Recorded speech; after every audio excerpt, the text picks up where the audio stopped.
This post contains spoilers for Star Wars: The Last Jedi. Star Wars: The Last Jedi director and writer Rian Johnson had almost total creative liberty while working on the movie, explaining that there was not a set narrative arc for the sequel trilogy. Of course, there is the idea that it will be a 3-film chapter from the famed saga, but Lucasfilm did not mandate specific narrative beats that he needed to hit, and with an interconnected franchise as big as Star Wars, that is quite a surprise. Luke Skywalker is now gone. The Resistance is on the run with a crew so small that they could all fit in the Millennium Falcon, and the First Order is extra volatile now that they are reigned over by an emotionally driven leader. That's where Johnson's The Last Jedi leaves the plot. While some fans are still reeling after what went down in Episode 8, J.J. Abrams is already hard at work crafting what's next for the still untitled Star Wars, Episode 9, which at this point, could be anything. Johnson, alongside producer Ram Bergman, recently sat down with Deadline to talk about their latest and arguably biggest undertaking to date, The Last Jedi. In the conversation, the director was questioned about whether there is a clear-cut arc that the current trilogy is going through, and surprisingly, it turns out that nothing massive was set in stone before he boarded the project. Not really. That's what's been really cool about the storytelling process. There is definitely the idea that we know it is a 3-movie arc. We know the first film is an introduction, then the middle act is training, meaning challenging the characters. The third is where they all come together and you have to resolve everything.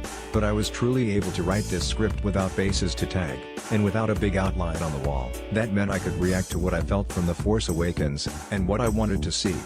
I could make this movie personal. I could also just take these characters where it felt right and most interesting to take them. I think part of the reason the movie feels like it goes to some unexpected places with the characters is that we had that freedom. If it had all just been planned out and written down beforehand, it might have felt a little more calculated, I suppose.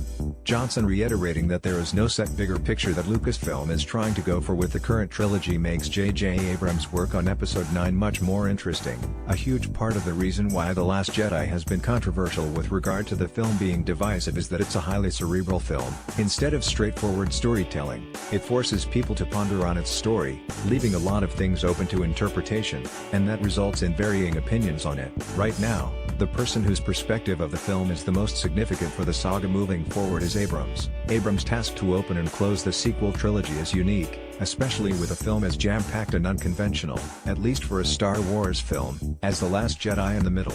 Much of what was set up in Star Wars: The Force Awakens that many were banking on to be the big hooks of the trilogy ended up barely significant in Episode 8, and that's probably a good thing when one considers that fans were vocal about wanting something different. It's also essential to shake things up if Lucasfilm is serious about keeping the franchise going for the long haul. Johnson took a lot of chances with the premise that was handed to him, and some of them will have major ramifications on the lore as fans know it. It's now a matter of seeing how Abrams will continue what Johnson has started. Source: